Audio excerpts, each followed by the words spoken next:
คันเฮือนเฮาบ่ทันได้ก่อนี่บ่แตกแล้วเท่าไหร่เนาะบ่แตกแต่ว่าคันว่ามันยุบลงหน้าคันก่อนี่แตกเนาะมันล่าวนะคันว่านั่น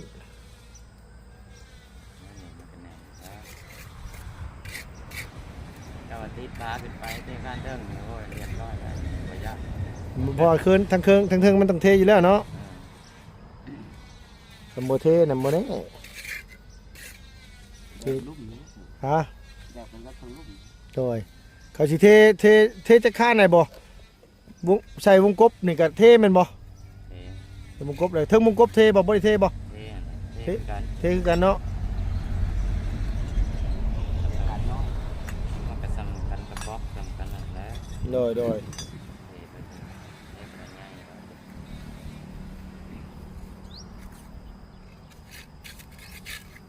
มีเงินดีกว่าเนาะพี่ใหญ่เพิ่นซอยสิจ้างสิมาเฮ็ดให้มันแล้วเลยพี่น้องบางคนว่าอู้หลังใหญ่เกินไปใครจะไปช่วยไปฉันอ้าวกับผู้ใหญ่เพิ่นให้ตั้งแบบนี้โอ้อันซาเฮานี่ซ้ำเฮือนน้องจะดีนี่ก็พอเนาะซาเฮานี่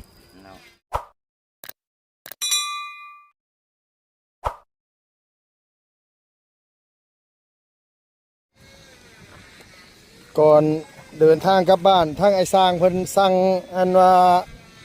ลวดกับตะปูว่าซั่นว่าก็เลยไปเช็คสภาพรถแน่แล้วก็อันเบรกรถมัน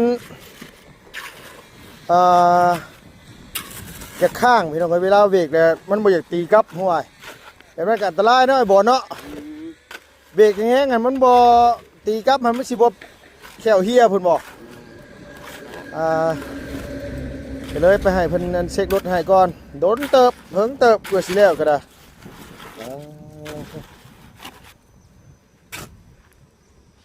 เพิ่นกอยใส่อันนี้เลยเนาะพี่เนาะ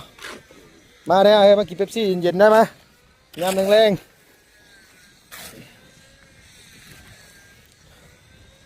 ไอ้สร้างแล้วคือสิหดหวยเลยล่ะแล้วว่าอยากได้ตะปูตอกกับพอแห้งอยากได้อันว่าลวดมัดกับพอแห้ง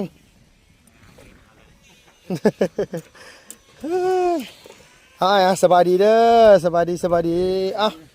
บ่ได้ยังมาฝากได้แต่แนวเย็นๆนี่แหละช่วงแรงๆอันนี้ลวด2กิโลกับตะปู2โลพ่อบ่คิดว่าโดยสิเดินทางเมื่อบ้านนั่นว่ายามแรงๆนี่แหละพี่น้องเอ้ยคันว่าเมื่อแต่เว้นหลายมันบัดร้อนอากาศแบบนี้บ่ไหวเฮ็ดน้ำบ่ได้ดอกไผก็ได้ฮะโดยจักหน่อยก่อนแหละแต่เว้นค่อยๆกว่านี้ก่อนว่าแต่เว้นมันอันนี้กว่านี้แน่นิดนึง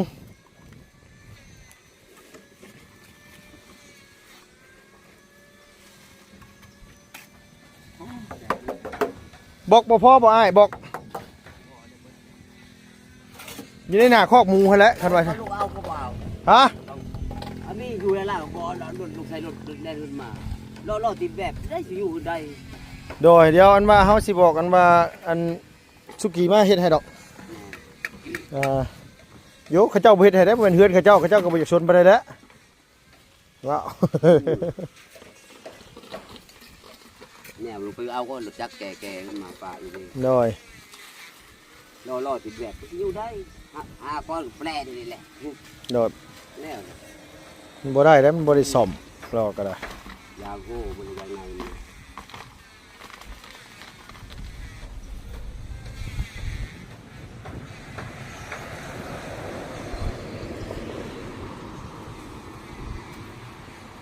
มื้ออื่นนี่แล้วนี่เนาะแล้วบ่มื้ออื่น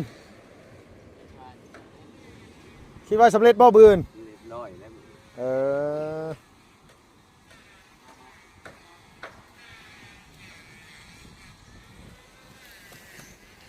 ยังเหลืออยู่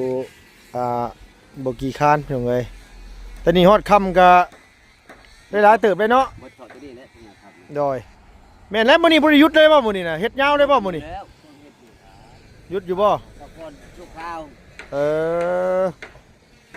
1 โมงกาย10เฮ็ดเลยแต่มื้อนี้ก็หยุดอยู่ นึกว่าเห็ดยาวเลยแดดช่ำมื้อนี้ป๊า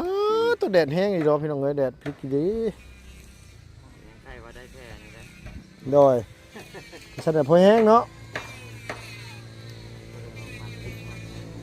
โดย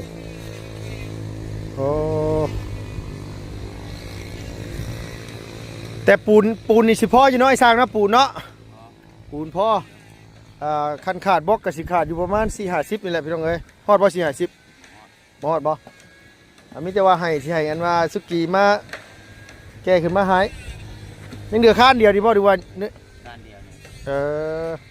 ประมาณ9นี่นะ ประมาณ20ปลายเนาะ แกขึ้นมาจะพูดก็ได้แหละ โดย 30นี่แหละ 30เนาะ บอกเลย โดย ว่า40บอกอยู่นั่น บอกทำไมนั่น4-50พุ่นบ่เนาะ แม่นเลยยังหลายอยู่ บอกอยู่ โอ้โห โดย ว่าในนี่ก็ย่างบ่นี่ ฮะ ยังช่วงอันใน3 อันนี่เนาะ อยู่นี่2ว่ามันเรือบ่หลายพี่น้องเอ้ย โอ้โหเนาะ มันขาดอยู่ประมาณ20ปลายอันเอ้าไปลิ้นแม่เป๊ปซี่บ่มักเป๊ปซี่บ่เจ้า กินอยู่เนาะ มันเมื่อยแฮง เมื่อยแห้งมันบ่ไหวเด้อเนาะ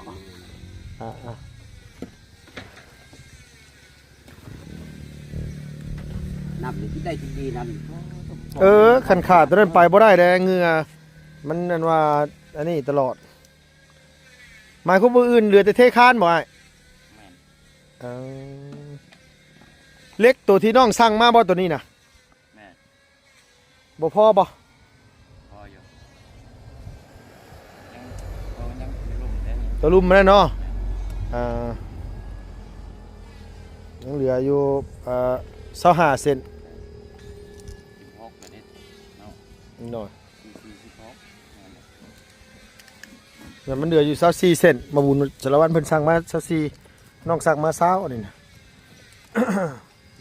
แต่ว่าเล็กกับซุมื้อนี่ก็เส้นหนึงก็แพงเนาะอ้ายเนาะเส้นละ6-70เนาะป๊าดเล็กดีเนาะ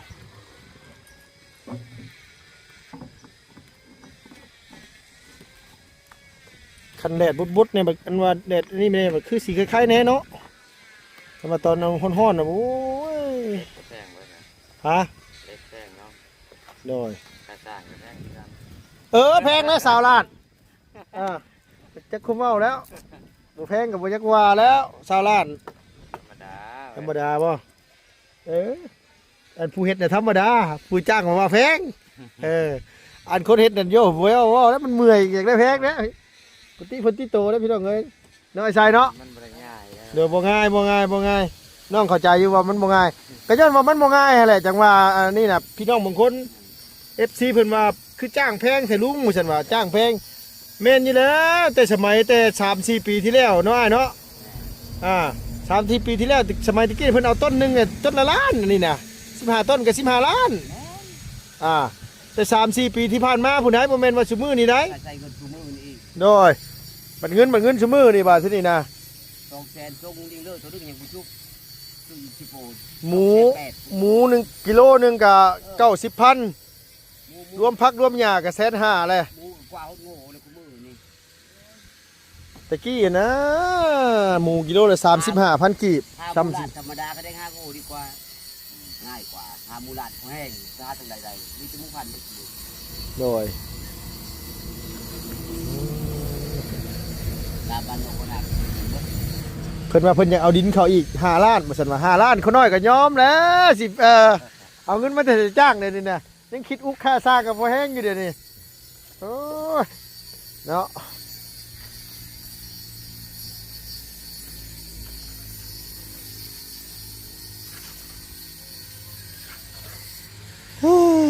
เมื่อยพี่น้องเอ้ยเรื่องงานนี่ก็ละคันเพิ่นบอกกำหนดมาแต่ตอนแรกพุ่นก็คือสิสบายอยู่คนเฮาน้อยเนาะคันว่าบ่มีเงินใช้เลยนะแต่ละคนเนี่ยเอาแบบน้ำจิตน้ำใจอย่างเดียวนี่นะ เจ้าหวานคอยหวานเจ้า โดย ส่วนผู้หนึง โดย เอาไปบ่มีวัตถุเผาบัดนี่แต่เงินไม้ได้บัด มันก็นี่อีกเนาะ อ่า มันก็แม่นคือไอ้เว้าหั่นแหละทุกอย่างมันต้องมีข้อกำหนดของมันมีอันนี้ของมันคันว่าบ่มีเงินบ่มีทองเป็นตัวกำหนดมันก็บ่ได้อีกเนาะคนเฮาที่มันสิสารวนกันอีก ตัดตัวเล็กแดงต่อ เสร็จจบหมอกของคุณเลย แต่ว่าเอาดินเข้ากับบ่ลายไปได้ดอกน้อยสร้างเนาะก็สิมีแต่ห้องเท่านั้นแน่นักแน่ ประมาณ3-4รถนี่แหละ โดยประมาณ3 5รถ ประมาณนั้นแหละ ท่านว่าชื่อก็ชื่อซองอันนั้นให้เต็มซะซองเนี่ย โดย ตัวนี้คุดเอาใครแน่ โดย มันหน่อยนะ ขุดใส่แน่เนาะเอ่อ เอาคุดเอาตัวนี้ เต็มจัก4ห้องนี่ซะ บ่ได้เดินแน่ โดยขุดเทิงๆน่ะเนาะขุดลงมาใส่แต่ว่ามันเป็นดินดานมาจักเฮาว่ะใช่ว่าดินดานบ่ โอ้บริดาเป็นเปื่อยดิน เปื่อยไว้ ดิน ดินโบ เออ ยามพ้นมันอ่อนอยู่แล้วหน่อย นั่นก็อันมานั่นให้กับเจ้าขุดไซขุดให้มันนี่แหละให้มันเทียงลงมา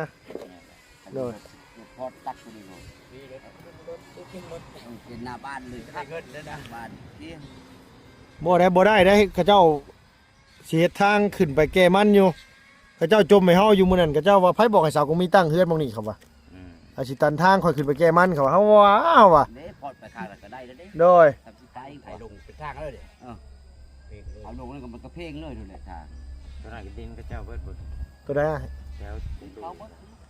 กระดินทะโพเบิดนี่แหละ อย่าสบาย โดย แต่ลัดไป แม่นอันมาตัดลงไปพุ่นเนาะกินน้ำเบิดหั่นแหละอันนี้ เอา นะ ตัวพุ่ง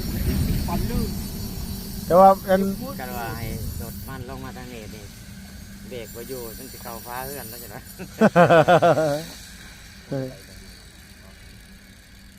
ทำเก่า รัดลงนี่เอา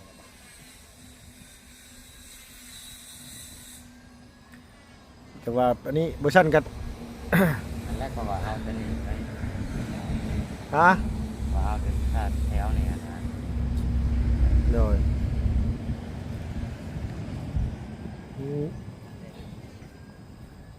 แล้วยังจมน้ำเฮาอยู่แล้วว่าทั้งน้ำทั้งเทิงพุ่นคือต่ำแท้แล้วอ่ะเต้าบ่ต่ำกันมันก็บ่ขี้ร้ายแล้วเฮาว่าเนาะแล้วเพิ่นว่ามันคือบ่สูงซ้ำกันเพิ่นว่าเวลาตีนเฮือนมันสิซ้ำกันบ่เพิ่นว่าถ้าบ่ซ้ำก็สิเป็นหยังน้อยเนาะ มันก็บ่ซ้ำแล้ว มันก็เพียงซ้ำกันก็พอแล้วเฮาว่าบ่ให้มันลาดมาเอียงก็พอแล้วอ่ะ เอาดินมันบ่เสมอ โดยเพิ่นบ่ฮู้จักเด้ มันก็ได้คุดออกแล้ว ดินสดผู บ่คันมาแล้วบ่หลุดมาฮอดพี่ตะกี้นี่มันบ่ได้ตึงยึงสิดอก มันบ่ได้บูดตั้งเกินซะมันบ่ได้พอดอยู่แล้ว ตอนนั้นตะกี้มันต่ำๆหนึงในดินนี่น่ะต่ำๆหนึงอยู่หม่องนี้มันเป็นหลุมพร้อมได้หลุม ตามเป็นลุม โดยเป็นหลุมแล้วก็มีกกม่วงอยู่นี่2กกตะกี้น่ะ คนครับตันก็บ่ได้เร่งเนาะบ่พอดมันลุม มีต้นมะม่วง2กกแล้วก็มีอันนี้แหละแล้วมาที่นี่เนี่ยเพิ่นนั้นว่าไปตักเอาละไก่โพดของมีเพิ่นว่าเพิ่นยังเอาเข้าไปลึกๆว่าซั่นว่าแต่ว่าหลายปีไปบ่ยุบลงเนาะอ้ายเนาะเฮาว่าเนาะบ่ยุบลงเนาะ บ่ยุบแล้ว บ่ยุบหรอกเฮาว่าผู้ใหญ่เพิ่นว่าอันดินมันแบบนี้ยันว่ามันยุบรถแล่นไปแล่นมามันสะเทือนแล้วมันสิบ่ยุบลงบ่แต่ละปีมันสิบ่แตกบ่เพิ่นว่าเฮาว่าบ่ว่าเนาะเขาว่า เดี๋ยว เอา มัน กระ จะ แตกขึ้นเม็ดซาวทำหน้าบ้านทำอะไรนี่แล้ว มันเยอะเป็นยุบเป็นใหม่ เป็นงานที่เป็น ยุบก็ยุบบ่หลายเฮาว่าเนาะคันเฮือนเฮาบ่ทันได้ก่อนี่บ่แตกแล้วเท่าไหร่เนาะ บ่แตก แต่ว่าคันว่ามันยุบลงหลายคันก่อนี่แตกเนาะมันล่าวนะคันว่านั่น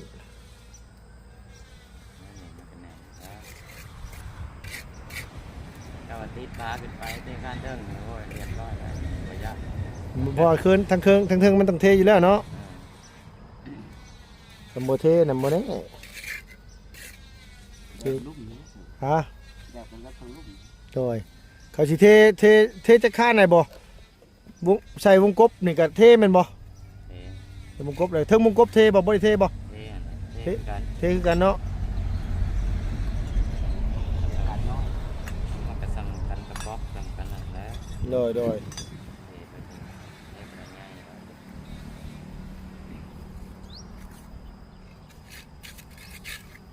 มีเงินดีกว่าเด้อ ผู้ใหญ่เพิ่นซอยสิจ้างสิมาเฮ็ดให้มันแล้วเลยพี่น้องบางคนว่าอู้หลังใหญ่เกินไปใครจะไปช่วยไปฉันอ้าวกับผู้ใหญ่เพิ่นให้ตั้งแบบนี้โอ้อันซาเฮานี่ซ้ำเฮือนน้องจะดีนี่ก็พอแล้วซาเฮานี่ เรา โดย แห้งแล้วไว้ แม่นสำนั้นก็แล้วสำนั้นคำว่านั่นน่ะแต่สำนั้นก็ยัง100กับ200พุ่นน่ะไอ้ บอก แม่นเฮือนไม้อ่ะ100ปลายได้ไหนอันนั้นน่ะ ไม่เส้นหนึ่งตกแสนปลาแสนปลา ไม้48น่ะตกเส้นหนึงอ่ะ130,000ไม้48น่ะ130ไม้ยัง5คูณ10หั่นเม็ดละแสน 5 เมตรก็5 แสนเลย6 เมตรก็ แม่ 5 แส เลย น ลูกซิปนะแม่ลูกแซง เม็ดละแสนนี่นะ5คูณ15นักขึ้นอีก แซงอยู่เนาะ ทางคือทางมัน โดยโหดดีรอได้ไหมสมมุตินี่ป๊อดเอาเฮือนน้องน่ะเฮือนไอ้นางนี่น่ะเฉพาะเครื่องเฮือนอย่างเดียวน่ะบ่ได้เกี่ยวกับเสากับอย่างนั้นไอ้30อัพ30ล้านพอดีเลยโดย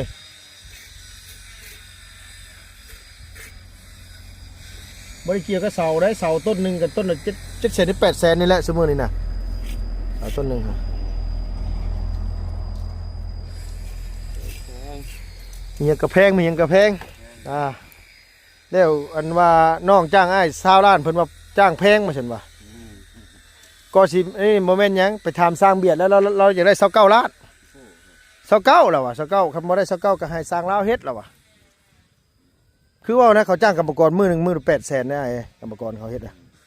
เฮ็ดเฮือนนี่น่ะมื้อละ800,000แล้วว่ากินอยู่นำลาวตกไปมื้อละล้านแล้วว่ะแต่ว่ากรรมกรเขาก็คือว่าแล้วเขาเฮ็ดมาตรฐานเนาะกรรมกรเวียดคนเวียดเขาชวนหลายเขาสิจ้างแต่กรรมกรเขาเองหรอกเฮ็ดนี่จักมื้อเลยอ้ายเจ้าเฮ็ดนี่ตั้งมื้อวันหยังวะฮ้อนแล้วบ่ยังบ่ฮ้อนนะ ตั้ง ปวดทุก ตั้งมันทุก เสาร์ที่จันทร์ละคารพุธมื้อนี้ว่าครับมื้อนี้นะครับมีขาดดีเรื่องเลยมื้อละคารเฮาเอ็ดเวอยู่ตลอด บ่ได้เฮาตั้งมื้อวันศุกร์เสาร์อาทิตย์จันทร์มื้อนี้น่ะวันจันทร์นี่4มื้อบ่ฮอดอาทิตย์ซ้ำสิแล้วได้น่ะไว้อยู่ใด เอ็ดบ่ได้อยู่ตากแดด เมาเนาะ ผู้ก่อนปูนก็ดิ้งเด้อมื้อ4 5สอบเดียวเขาจะขึ้นเบิ่ง ไว้อยู่ ตายไว้กำลังปลาได้แดดได้นี่เลย หน่อย ตั้งใจมันก็ไหวนั่นแหละ คันว่าย่างเป็กเลยก็บ่ไหวเลยติอ้าย โอเคฉันมันมีแต่ว่าน้องเมื่อบ้านก่อนเด้ออ้ายเด้อเอาอยู่ดีมีแฮงเด้อเจ้าเด้อสบายดีเด้อซั่นเด้อมีแต่ว่า 2-3 มื้อเพิ่นให้สร้างเขาสิขึ้นมาเด้อโดยกับอันนั้นก็มีแต่ว่านี่แหละก็สิให้แต่เด็กน้อยเขาแล้วมาขนมาบล็อกขึ้นมาให้ประมาณ20ปลายก้อนพี่น้องเอ้ยโดยเนาะ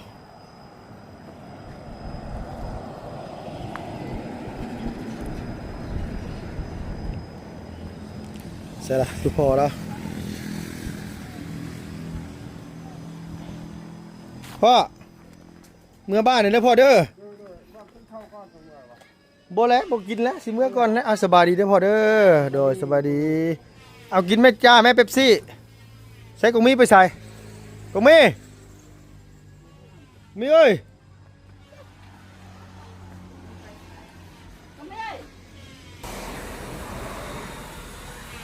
เมื่อยบ่หน่อยอ่ะสบายดีป้าลุงนี่เด้อสิเมื่อบ้านนี่ได้บล็อกบ่พอหั่นอันว่าโทรบอกน้องอันว่าให้มาขนบล็อกให้หน่อยเด้อประมาณ20กว่าก้อน30ก้อนนี่แหละลงไปขนอยู่หน้าอันนั้นน่ะอันนี้พ่อโดยอันเดี๋ยวลูกกันว่าสิโทรหาน้องก่อนพ่อมีเงินบ่อยู่นี่มีพ่อโทรเดี๋ยว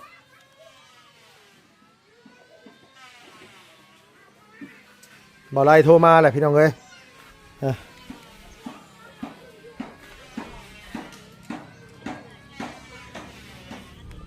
บ่ติดต่อบ่ได้ ติดต่อบ่ได้พ่อย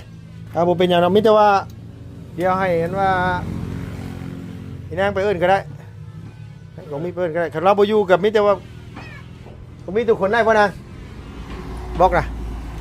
ถ้าทุกคนใช้รถได้บ่ได้บ่ฮะบ่ได้บ่ได้ให้พ่อไก่คนได้ว่าตัวคนขึ้นล้อแล้วก็ให้พ่อไก่เฮ็ดเนาะไปงามบ่โดยแม่เอาเมื่อบ้านนี่แหล้วแม่เด้อน่ะบ่ไล่โทรมาส่งสายแหละเอาสบายดีเด้อฉันเด้อโดยเมื่อบ้านก็ได้เด้อโดยบ่ไล่โทรมา2-3รอบเลยนะเมื่อบ้านคนนั่นล่ะมีแต่ว่าเฮ้ยเมื่อบ้านนี่เด้อเมื่อบ้านนี่เด้อบ๊ายบาย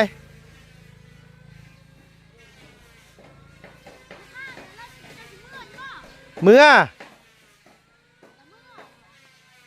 เอาสั่งว่าแท้บ่ไรบ่เอาเราโทรมาหาลุงลุงถ่ายคลิปอยู่สบายดีป่ะลุงเด้อลุงหลานเด้อลุงเมื่อบ้านก่อนได้อเสนอจะทำบุญไทยเด้อลุงโดย